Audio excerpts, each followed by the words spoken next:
গৌতম বুদ্ধৰ জন্ম হৈছিল নেপালৰ লুম্বিনী নামৰ স্থানত। গৌতম বুদ্ধৰ পিতৃ আছিল শুদ্ধোধন, শাক্য গণৰাজ্যৰ এজন ৰজা, আৰু মাতৃৰ নাম আছিল মায়াদেৱী। গৌতম বুদ্ধৰ জন্মৰ কিছুদিন পাছতেই মাতৃ মায়াদেৱীৰ মৃত্যু হৈছিল, আৰু তাৰ পাছত মাহীমাক মহাপ্ৰজাপতি গৌতমীয়ে গৌতম বুদ্ধক লালন পালন কৰিছিল আৰু ডাঙৰ দীঘল কৰিছিল। গৌতম বুদ্ধৰ জন্মৰ সময়তেই জ্যোতিষীয়ে ভৱিষ্যৎবাণী কৰিছিল যে এই বালকজন এটা সময়ত হয়তো এজন মহান ৰজা হ'ব, নতুবা এজন মহান সন্ন্যাসী হ'ব। আৰু জ্যোতিষীৰ এই ভৱিষ্যৎবাণী শুনাৰ পাছত গৌতম বুদ্ধৰ পিতৃৰ চিন্তা হৈছিল, কাৰণ তেওঁ কেতিয়াও বিচৰা নাছিল যে নিজৰ পুত্ৰ এজন সন্ন্যাসী হওক। তেওঁ নিজৰ পুত্ৰ অৰ্থাৎ গৌতম বুদ্ধক এজন ৰজা বনাব বিচাৰিছিল, আৰু সেইবাবেই তেওঁ গৌতম বুদ্ধক সৰুৰে পৰা সকলো সা সুবিধাৰ মাজত ৰাখিছিল, যাতে গৌতম বুদ্ধৰ মনত কেতিয়াও বৈৰাগ্যৰ ভাৱ নাহে। আৰু সেইবাবে খুব কম বয়সতেই গৌতম বুদ্ধক বিবাহ কৰাই দিয়া হৈছিল যশোধৰা নামৰ এগৰাকী কন্যাৰ লগত। আৰু এই যশোধৰা নামৰ কন্যাগৰাকীৰ পৰাই গৌতম বুদ্ধৰ এজন পুত্ৰ সন্তান হৈছিল, যাৰ নাম হৈছে ৰাহুল। গৌতম বুদ্ধক সৰুৰে পৰাই বাহিৰলৈ ওলাই যাবলৈ দিয়া নহৈছিল, ৰাজপ্ৰসাদৰ ভিতৰতেই ৰখা হৈছিল, যাতে গৌতম বুদ্ধ বাহিৰলৈ গৈ বাহিৰৰ যিবোৰ জ্বালা যন্ত্ৰণা বা চিন্তা আছে সেইবোৰে তেওঁৰ মনত প্ৰভাৱ পেলাব নোৱাৰে। কিন্তু এদিন গৌতম বুদ্ধই ৰাজপ্ৰাসাদৰ বাহিৰলৈ গৈ তেওঁৰ নিজৰ ৰাজ্যখন চাবলৈ বিচাৰিলে, আৰু সেইবাবে তেওঁ এজন মন্ত্ৰীক আদেশ কৰিলে, আৰু মন্ত্ৰীজনৰ লগত তেওঁ ৰাজপ্ৰসাদৰ পৰা বাহিৰলৈ ওলাই গ'ল। কিছুদূৰ যোৱাৰ পিছতে গৌতম বুদ্ধই এজন বৃদ্ধ ব্যক্তিক দেখা পালে। ব্যক্তিজনে থৰক বৰক খোজেৰে শক্তিহীনভাৱে তেওঁ লাহে লাহে খোজকাঢ়ি গৈ আছিল। তেতিয়া গৌতম বুদ্ধই মন্ত্ৰীজনক সুধিলে যে এখেত কোন হয়। তেতিয়া মন্ত্ৰীজনে উত্তৰ দিলে যে এখেত এজন বৃদ্ধ ব্যক্তি, এওঁ বৰ্তমান বৃদ্ধ হৈছে আৰু সেইবাবে এওঁ শক্তিহীন হৈ পৰিছে, আৰু সেইবাবেই এনেদৰে খোজকাঢ়িছে। তেতিয়া গৌতম বুদ্ধই সুধিলে যে বৃদ্ধ কিয় হয়, কি সকলো মানুহেই বৃদ্ধ হ'ব লাগিব নেকি? তেতিয়া মন্ত্ৰীজনে পুনৰ ক'লে যে সকলো মানুহেই এদিন বৃদ্ধ হ'ব লাগিব, সকলোৰে অৱস্থা এদিন এনেকুৱাই হ'ব। তাৰ পাছত আৰু কিছুদূৰ যোৱাৰ পাছত পুনৰ গৌতম বুদ্ধই এজন ব্যক্তিক শুই থকা দেখা পালে, আৰু ব্যক্তিজনে কেকাই আছিল, অৰ্থাৎ ব্যক্তিজন ৰোগীয়া আছিল।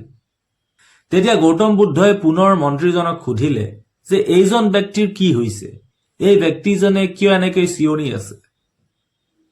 তেতিয়া মন্ত্ৰীজনে ক'লে যে এইজন এজন ৰোগীয়া ব্যক্তি, এওঁৰ কিবা ৰোগ হৈছে, আৰু সেইবাবে তেওঁৰ ৰোগৰ যন্ত্ৰণাত এনেদৰে চিঞৰি আছে। কাৰণ গৌতম বুদ্ধই আগে পিছে কোনো বৃদ্ধ ব্যক্তিও দেখা নাছিল আৰু কোনো ৰোগীয়া ব্যক্তি দেখা নাছিল, যিহেতু গৌতম বুদ্ধক ৰাজপ্ৰসাদৰ পৰা বাহিৰলৈ ওলাবলৈ দিয়া হোৱা নাছিল। তেতিয়া গৌতম বুদ্ধই পুনৰ মন্ত্ৰীজনক সুধিলে যে ৰোগ মানে কি আৰু ৰোগ কিয় হয়?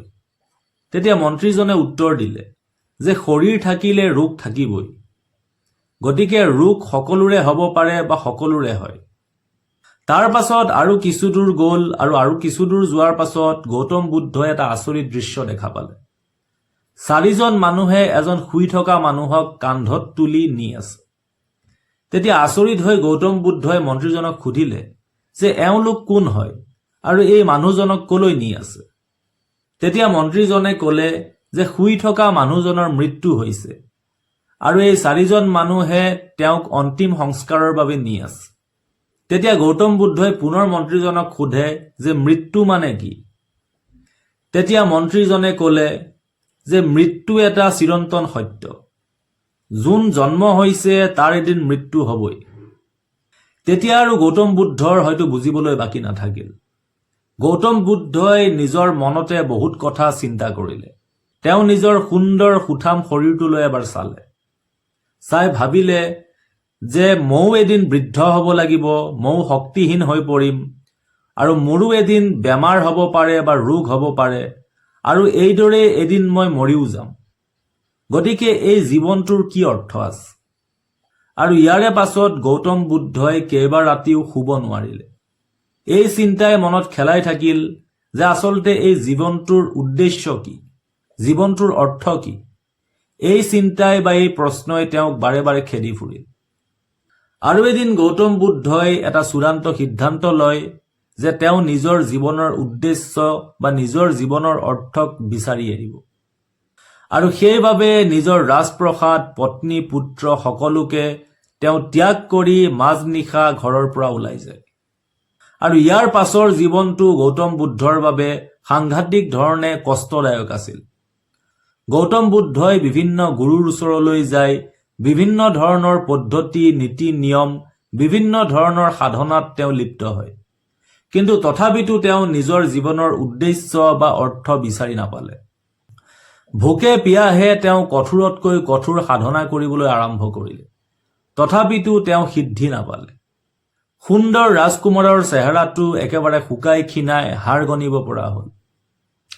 আৰু এদিন এইদৰেই তেওঁ ভোকে পিয়াহে কষ্ট কৰি কোনোমতে গৈ গৈ তেওঁ বোধগয়া পায়। আৰু বোধগয়াতেই এডাল প্ৰকাণ্ড গছৰ তলত তেওঁ ভাগৰি বহি পৰে। আৰু সেই দিনটো আছিল পূৰ্ণিমাৰ দিন।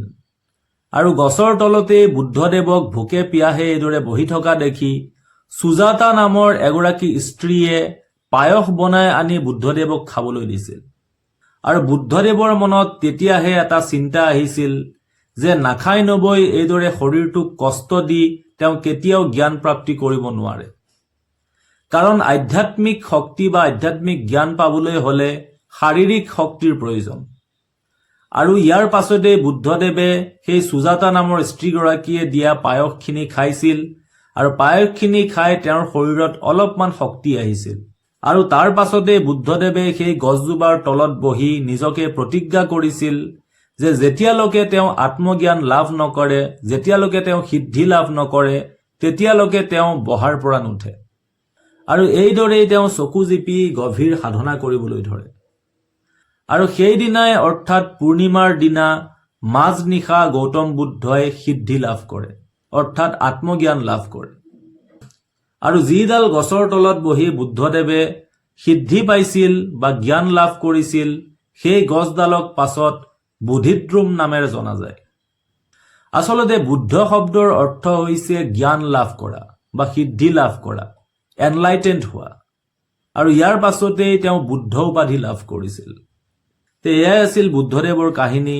বুদ্ধদেৱ এজন ৰাজকুমাৰৰ পৰা তেওঁ এজন মহান সন্যাসীলৈ পৰিণত হৈছিল।